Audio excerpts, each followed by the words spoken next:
Sugar ఎక్కువైపోతే వాళ్ళు సరిగ్గా ఏం మెయింటైన్ చేయకపోతే సన్నగా అయిపోతారంటుంటారు. అవును. మెయిన్‌గా వాళ్ళని చూడంగానే వీళ్ళకి షుగర్ వచ్చిందన్న ఫీలింగ్ వస్తుంటుంది. అవును. అలా రాకుండా డయాబెటిక్ నుంచి బయటపడాలంటే, హ్మ్. కొంతవరకు మన ఆరోగ్యాన్ని మెరుగుపరుచుకోవాలంటే, ఒక మంచి ప్రొడక్ట్ వచ్చింది, ప్రోటీన్ వచ్చిందని విన్నాం. అవును. ఏంటసలది? ఇప్పుడు ఒక పక్క డయాబెటిస్ ఉన్న వాళ్ళకి టాబ్లెట్స్ తీసుకుంటున్నారు, షుగర్ పెరుగుతుంది, మజిల్ లాస్ అవుతుంది.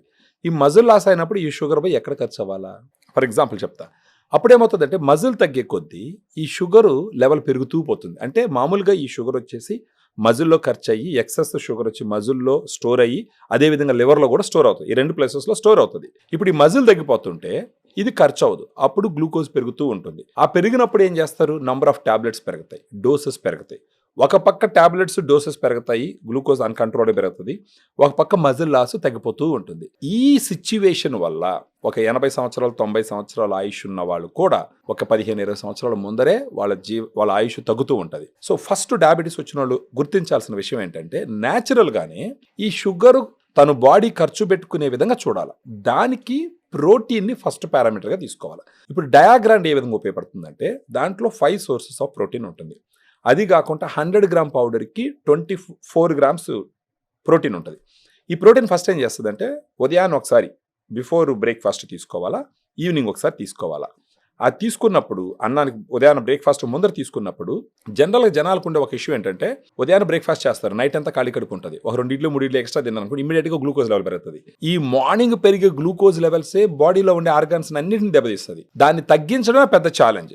ఇప్పుడు మన డయాగ్రామ్లో ఉన్నటువంటి ప్రోటీన్ ఏం చేస్తుంది అంటే వే ప్రోటీన్ ఒకటి ఉంటుంది. అదేం చేస్తుంది? ఉదయాన్నే తిన్న తర్వాత పెరిగే గ్లూకోజ్ని అది తగ్గించేటట్టు చేస్తుంది. ఎలా చేస్తుంది అంటే ఇన్సులిన్ పనిని పెంచుతుంది, ఇన్సులిన్ సెక్రేషన్ పెంచి ఈ గ్లూకోజ్ని మజిల్లోకి తోసేసే విధంగా చేస్తుంది. ఆ విధంగా పోస్ట్ ప్రాండియల్ గ్లూకోజ్ స్పైక్స్ పెరగకుండా ఉపయోగపడుతుంది. నెక్స్ట్ ఈ ప్రోటీన్ కడుపులో ఉండిందంటే ప్రోటీన్ గబక్కన డైజెస్ట్ అవ్వదు, దానికి కొంత టైం పడుతుంది. హార్డ్ మాలిక్యూల్ అది. చాలాసేపు మనకు ప్రోటీన్ ఉందనుకోండి, ఫర్ ఎగ్జాంపుల్ ఇప్పుడు ఉదయాన్నే మనకు ఎగ్సో లేకపోతే ప్రోటీన్ ఎక్కువ తిన్నాం అనుకో మధ్యాహ్నం 3 గంటల దాకా కూడా ఆకలేదు అనమాట. సో ఇలా తీసుకోవడం వల్ల గబక్కన ఆకలేదు.